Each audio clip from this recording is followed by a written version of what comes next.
Isso mostra que você não está comprometido com a nossa equipe, disse Lawrence, recostando-se na cadeira como se estivesse me fazendo um favor ao me demitir. Meu nome é Jared Monroe. Passei os últimos 4 anos da minha vida trazendo milhões para a Dreyfield Robotics, enquanto minha conta bancária continuava praticamente a mesma. 29 anos de idade e ainda comprando nas sessões de liquidação. Ainda dirigindo o mesmo Honda de 10 anos que meus pais me ajudaram a comprar na faculdade. Fiquei ali sentado olhando para Lawrence Bennett, nosso vice-presidente de vendas, com seu terno sob medida e o tipo de bronzeado que você não consegue em Raleigh, Carolina do Norte, em março. Aquele bronzeado que vem de viagens de negócios para Miami no meio do inverno. Ele me encarava, esperando que eu implorasse ou explicasse ou fizesse uma cena. Entendo, eu disse. As sobrancelhas dele se mexeram. Não era a reação que ele esperava. Você está demitido com efeito imediato. Preciso que você limpe sua mesa. A April vai te acompanhar até o RH para assinar os papéis. Eu assenti, me levantei e estendi a mão por cima da mesa enorme de carvalho para apertar a dele. Ele hesitou antes de aceitar. Obrigado pela oportunidade, eu disse. O caminho de volta até minha mesa foi silencioso. Todo mundo fingindo estar ocupado. Todo mundo espiando. As notícias correm rápido num escritório aberto. Eu sentia os olhos deles me seguindo enquanto pegava uma caixa de papelão na sala de suprimentos. Não tinha muito para empacotar. Uma caneca que minha irmã me deu. Algumas canetas que ainda funcionavam. O pequeno cacto que consegui manter vivo sob a luz fluorescente por 3 anos. 4 anos nessa empresa, e tudo que eu tinha cabia numa caixa menor que um micro-ondas. April ficou por perto, chaves balançando na mão, me observando como se eu fosse roubar o grampeador ou tocar fogo em tudo na saída. Só no último trimestre, eu tinha conseguido mais de 2 milhões em novos contratos. 2 milhões. E acharam que eu podia roubar um grampeador. Quando andava até o elevador, Tyler saiu da sala dele. Tyler Davis, meu chefe direto. O cara que levou o crédito por metade dos meus negócios. O cara que me garantiu 3 vezes que meu aumento estava em andamento e só faltava a aprovação do Lawrence. Ele nem olhou na minha cara. Não esquece de entregar seu crachá na segurança, murmurou, e voltou para a sala. Entrei no elevador com o crachá já na mão. Quando as portas se fecharam, vi meu reflexo no metal polido. Não parecia alguém demitido, nem bravo. Eu parecia mais leve, como se tivesse deixado algo pesado para trás. Só não sabia disso ainda. Entrei na Dreyfield logo depois da faculdade. Diploma em administração, boas notas, nada demais, exceto que eu sabia conversar com as pessoas. De verdade, descobrir o que elas precisavam e achar um jeito de entregar isso. Meu pai sempre dizia, um bom vendedor vende produtos, um grande vendedor resolve problemas. Meu pai passou 30 anos vendendo remédios. Perdeu alguns jogos de beisebol meus, mas nunca deixou faltar nada. Quando conseguiu o emprego na Dreyfield, ele ficou orgulhoso. Disse que era uma empresa sólida com chance de crescimento. Nos 2 primeiros anos, eu acreditei nisso. Trabalhava 60 horas por semana. Aprendi tudo sobre automação industrial. Criei laços com clientes de fábricas pelo sudeste do país. Ganhei prêmio de novato do ano e depois fui o melhor vendedor do ano seguinte. Acreditei que estava construindo algo. Aí vi o Tyler ser promovido no meu lugar, mesmo com meus números sendo o dobro dos dele. Ele tem mais experiência com gestão, disseram. Depois vi ele levar o crédito pelo contrato com a Westbrook, um cliente que eu cultivei por 6 meses. Depois vi ele ganhar carro da empresa. Pequenas coisas no começo. Convites para reunião que não chegavam para mim. Informações de cliente que vinham com atraso. Comentários nas reuniões tipo, você tem certeza de que essa é a melhor abordagem para esse cliente? Pequenos cortes dia após dia. Fiquei quieto e continuei trabalhando. Continuei entregando resultados. Até o mês passado, quando fechei o contrato com a Abbott. $2 milhões. Nosso maior negócio do ano. Viajei 3 vezes para Chicago com meu próprio dinheiro porque a empresa disse que não dava para cobrir. Trabalhei nos fins de semana. Perdi o casamento do meu primo, mas fechei o contrato. Quando ele foi assinado, Lawrence levou a equipe para comemorar com drinks. Todos menos eu. Descobri no dia seguinte pelos posts no Instagram. Quando finalmente criei coragem para pedir um aumento, pela 3ª vez, Lawrence disse que não era o momento certo. A empresa estava mudando os pacotes de salário. Naquela noite, atualizei meu currículo pela primeira vez em 4 anos. Uma semana depois, Vanessa Mills, uma antiga cliente da Dreyfield que agora estava na Havelon Publishing, me mandou uma mensagem no LinkedIn. Precisamos colocar o papo em dia. Ela escreveu. Tomamos um café. Ela comentou que estavam procurando alguém para liderar a nova divisão de desenvolvimento de negócios. Alguém com experiência em vendas técnicas. Alguém como eu. Tirei um único dia de férias, um dia que eu tinha direito. Para uma entrevista, alguém me viu no prédio da Havelon e contou para o Tyler. Isso foi ontem. Fiquei dentro do carro no estacionamento da Dreyfield por quase 1 hora depois que a segurança pegou meu crachá. Só sentado ali, com o ar-condicionado ligado, olhando para o prédio onde passei 4 anos da minha vida. 4 anos acordando cedo e trabalhando até tarde. 4 anos ouvindo, estamos cuidando de você, e você faz parte da família, e aguenta firme. Meu celular vibrou. Uma mensagem do Tyler. Foi mal pela forma como aconteceu. Só segui o protocolo. Desliguei o celular sem responder e fui para casa. Meu apartamento parecia diferente quando entrei. Mais vazio, mesmo sem nada ter mudado. Deixei a caixa em cima do balcão da cozinha e abri uma cerveja. Aí me sentei no sofá e fiz algo que não fazia há anos. Absolutamente nada. Sem e-mails, sem ligações, sem propostas para revisar. Só fiquei ali, tomando minha cerveja, vendo a luz da tarde se mover na parede da sala. Lá pelas 7, liguei o celular de novo. 3 chamadas perdidas dos meus pais. Uma mensagem da minha irmã perguntando se eu estava bem. Parece que o Tyler ligou para ela me procurar, o que foi um limite que eu nem sabia que existia. E um e-mail da Vanessa, da Havelon. Você pode vir amanhã? 10 horas. A equipe quer te conhecer. Respondi com uma palavra. Sim. Depois liguei para meus pais. Eles te fizeram um favor, disse meu pai depois que contei tudo. Não era o que eu esperava ouvir. Como assim? Eles mostraram exatamente quem são, filho. Sem mais ilusões. Sem mais dúvidas. Agora você sabe. Ele estava certo. Todas as vezes em que dei o benefício da dúvida. Todas as vezes que me culpei por não trabalhar o bastante, não aparecer o bastante, não jogar o jogo como devia. Todas as vezes que engoli o orgulho e continuei, achando que lealdade significava alguma coisa. Não significava. Pelo menos, não para eles. Fui demitido por tirar um único dia, um dia que eu merecia, para procurar aquilo que eles nunca iam me dar. Um salário justo, respeito, um futuro. Minha mãe pegou o telefone. O que você precisa, querido? Quer que a gente vá aí no fim de semana? Não, eu disse, com clareza repentina. Tô bem, na verdade. Acho que isso pode ter sido a melhor coisa que podia ter acontecido. E eu falava sério. Pela primeira vez em muito tempo, senti algo diferente de cansaço, diferente daquela ansiedade constante que me acompanhava. Me senti livre. Aquela noite dormi melhor do que em meses. Na manhã seguinte vesti meu melhor terno, aquele que comprei para reuniões importantes, que o Lawrence sempre fazia questão de ir no meu lugar. Eu estava com boa aparência, descansado, pronto. A entrevista na Havelon foi melhor do que eu esperava.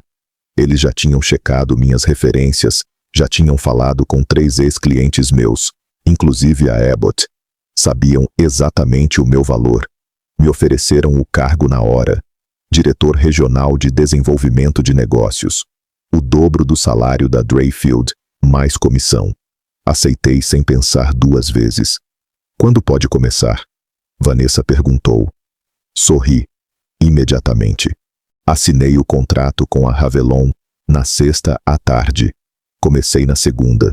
Me deram um escritório com porta e janela, um cartão da empresa, uma equipe com 3 vendedores. E o mais importante, me deram algo que a Dreyfield nunca deu: um caminho claro para crescer. Queremos que você faça essa divisão crescer, explicou Vanessa.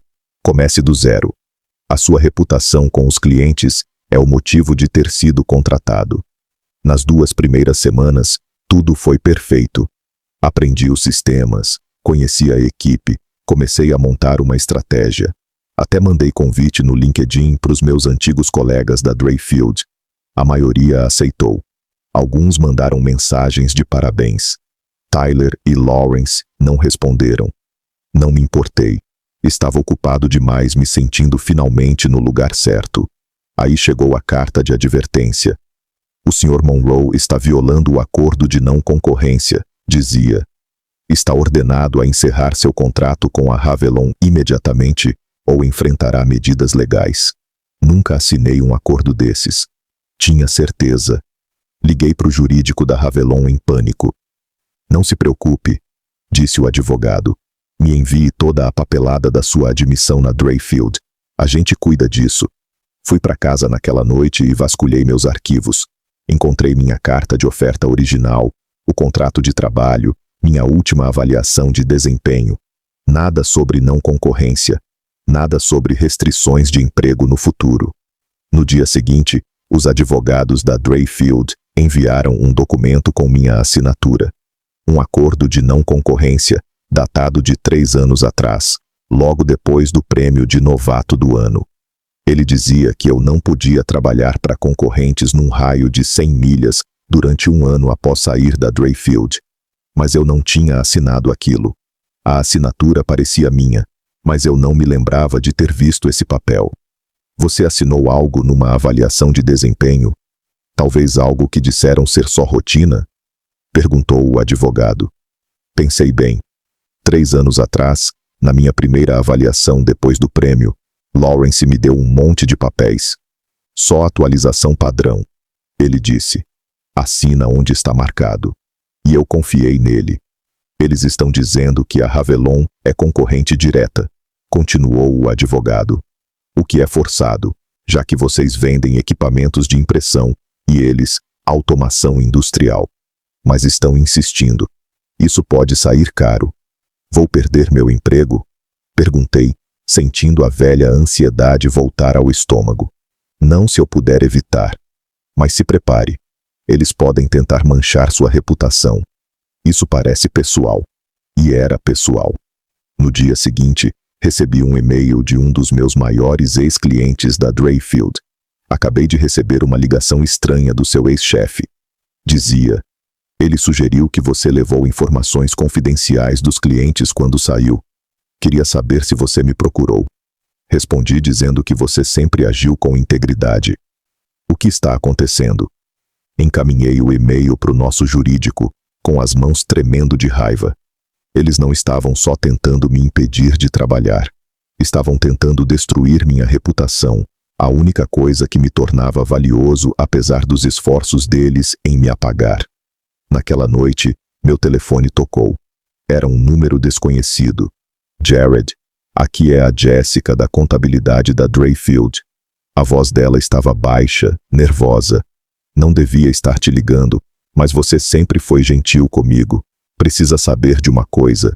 Estão dizendo que você roubou arquivos de clientes, mas não é verdade. Vi o Lawrence na sala dos servidores no dia seguinte à sua saída. Ele estava baixando toda a sua pasta de clientes. Depois apagou os arquivos originais e disse para o TI que você levou. Você contaria isso ao meu advogado? Perguntei. Não posso, ela disse. Preciso desse emprego. Só achei que você devia saber com o que está lidando. E desligou antes que eu pudesse agradecer. Fiquei sentado no meu novo escritório, olhando a cidade de Raleigh pela janela, e percebi que isso não ia ser tão simples quanto seguir em frente. Eles não iam me deixar vencer. Iam tentar me puxar para baixo. E pela primeira vez desde que fui demitido, fiquei realmente com raiva. A batalha legal se arrastou por semanas. A Ravelon ficou do meu lado, mas o estresse estava me afetando. Todo dia aparecia uma nova acusação da Dreyfield. Roubo de clientes, espionagem empresarial, quebra de contrato. Parecia que estavam jogando de tudo para ver se algo colava. Precisamos de uma vantagem, disse minha advogada. Agora é sua palavra contra a deles sobre o não concorrência, e mesmo achando que é forjado, vai ser caro provar. Assenti, pensando no que Jessica tinha me contado sobre os arquivos dos clientes, sobre Lawrence na sala dos servidores. Tinha um padrão ali, uma vontade de mentir, de manipular, de criar provas falsas. E minhas comissões? Perguntei de repente. No último trimestre lá, fechei o contrato com a Abbott. $2 milhões. Minha comissão devia ter sido grande, mas meu último salário foi normal.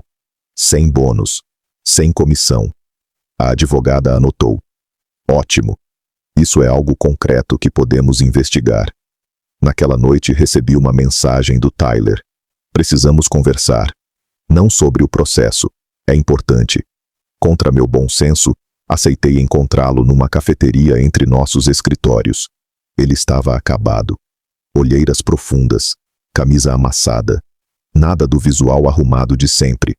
Não posso me envolver nessa conversa. Ele disse assim que sentou. Posso perder tudo. Fiquei quieto. O não concorrência. Não é só com você. Lawrence faz isso há anos. Entrega papéis de rotina durante avaliações e depois adiciona páginas. As assinaturas são reais, mas os documentos não são os que as pessoas assinaram. Por que está me contando isso? Ele olhou para o café. Porque você não foi o primeiro. Mas foi o primeiro que reagiu. E eles estão com medo. Medo de mim? Só quero trabalhar. Tyler se inclinou para frente. Não é sobre você. É sobre o dinheiro. A comissão na Dreyfield não é como todos acham que é. Os percentuais nos contratos são falsos. Lawrence desvia dinheiro de todos os grandes acordos há anos. É por isso que estão indo com tanta força contra você. Estão com medo que você descubra. Minha cabeça foi direto para os contratos. Todo aquele dinheiro.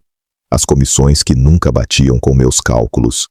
Os bônus sempre menores que o prometido, com ajustes e custos extras que ninguém explicava direito. Como você sabe disso? Perguntei. Encontrei os registros reais. Sem querer. Procurava um arquivo no computador do Lawrence quando ele saiu de uma reunião. As planilhas estavam abertas. 2 conjuntos de cálculos de comissão.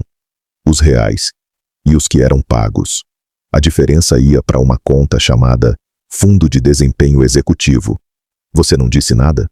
O rosto do Tyler ficou vermelho. Confrontei ele. Ele me ofereceu uma parte. Disse que era prática comum e que a equipe sênior sempre fez isso assim. Disse que eu tinha conquistado meu lugar na mesa. E você aceitou? Ele não negou. Tenho hipoteca para pagar. Filhos em escola particular. Me convenci de que era assim que os negócios funcionavam. Por que contar agora? Porque não é só com você. Eles estão armando. Lawrence disse para o conselho que você manipulou os números do contrato da Abbott, que inflou o valor para ganhar comissão maior. É por isso que estão dizendo que você roubou arquivos, para encobrir a fraude que estão jogando em você. Senti um frio por dentro. Mas isso é mentira. A Abbott pode confirmar os valores. Eles já começaram a montar um histórico falso. E-mails com datas falsas. Contratos alterados. Eles são cuidadosos, Jared. E têm recursos. Observei o rosto do Tyler. Procurando mentiras. Por que eu deveria acreditar em você? Você nunca esteve do meu lado. Ele pegou o celular. Porque eu guardei provas. Ele me mostrou vários prints, planilhas de comissões, trocas de e-mails, transferências bancárias, tudo provando o que ele disse. Me manda isso, falei. Se eu fizer isso, tô acabado na Dreyfield. E talvez no mercado. Você já está, respondi. A única dúvida é se vai cair com eles ou me ajudar a expor tudo. Tyler me encarou por um longo tempo, e então começou a encaminhar os e-mails. As provas que ele me deu mudaram tudo. Não só no meu caso, mas também para dezenas de ex-funcionários e funcionários atuais da Dreyfield, que foram enganados e perderam suas comissões. O esquema existia há anos, tirando milhões em pagamentos. Isso é bem maior que uma disputa por não concorrência, disse minha advogada quando viu os documentos do Tyler. Isso é fraude sistemática. Mas tínhamos um problema. Tyler não queria testemunhar oficialmente. Os prints e e-mails encaminhados seriam considerados boatos sem o depoimento dele. E a Dreyfield tinha dinheiro para bancar batalhas legais longas. Podiam enrolar isso nos tribunais por anos. Precisamos de mais, ela disse. Precisamos de alguém com conhecimento direto que esteja disposto a testemunhar. Pensei na Jessica da contabilidade, mas ela tinha muito medo de perder o emprego. Eu precisava de alguém que não tivesse nada a perder. Ou melhor, alguém que já tivesse perdido. Naquela noite, fiz uma lista de todos que saíram da Dreyfield nos últimos 2 anos. Pessoas que pediram demissão de repente ou foram demitidas em situações estranhas. Gente que, como eu, pode ter começado a questionar as comissões. Um nome chamou atenção. Kevin Blackwell, ex-melhor vendedor da região leste. Saiu do nada no ano passado, com boatos de problemas com bebida. Nunca acreditei nesses boatos. Kevin era um cara de família, diácono da igreja, um dos mais corretos que conheci. Encontrei ele no LinkedIn. Estava numa empresa pequena agora, ganhando bem menos do que ganhava na Dreyfield. Mandei uma mensagem. Precisamos conversar sobre o Lawrence Bennett e as comissões da Dreyfield. É sério, ele respondeu em minutos. Esperei por esse contato. Nos encontramos no dia seguinte. Kevin não parecia um homem com problema de bebida. Parecia um homem carregando um peso há muito tempo. Me demitiram porque encontrei as planilhas. Ele disse logo de cara. As mesmas que o Tyler te mostrou. Mas eu fui além. Documentei tudo. Segui o dinheiro. Não era só comissão. Era fraude com contas da empresa, propina de fornecedores, projetos com custos inflados. Lawrence e o diretor financeiro tinham todo um esquema. Você tem provas? Kevin assentiu. Tenho tudo. Registros bancários, e-mails, tudo. Eu estava montando um dossiê para levar ao conselho quando Lawrence descobriu. Na semana seguinte, começaram os boatos sobre meu problema com bebida. Depois, um cliente reclamou que eu fui a uma reunião bêbado. Uma reunião que eu nem participei. 2 semanas depois, fui demitido. Por que você não reagiu? Não foi a polícia? Eles ameaçaram minha família, Jared. A voz dele era firme, mas as mãos tremiam um pouco. Nada direto, só uma conversa sobre como o emprego da minha esposa no Hospital Memorial podia estar em risco se eu causasse problema. Como meus filhos podiam não ser mais bem-vindos na escola. Eles têm contatos. Deixaram isso bem claro. Senti um nó no estômago. Mas você guardou as provas, cada uma delas, em um drive criptografado, fora de casa.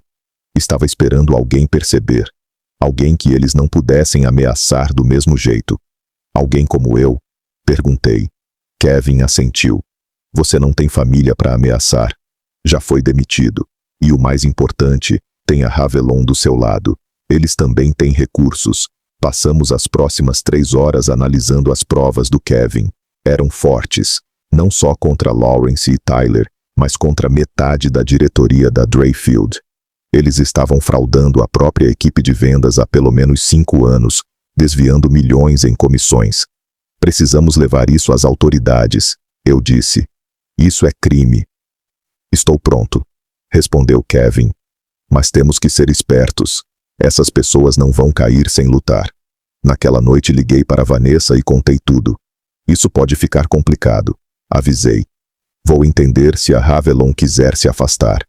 A resposta dela me surpreendeu. Se afastar? Jared, contratamos você pela sua integridade. Não vamos apenas te apoiar. Vamos te ajudar a acabar com isso. A Dreyfield age de forma errada há anos, prejudicando todo o setor. Alguém precisa enfrentá-los.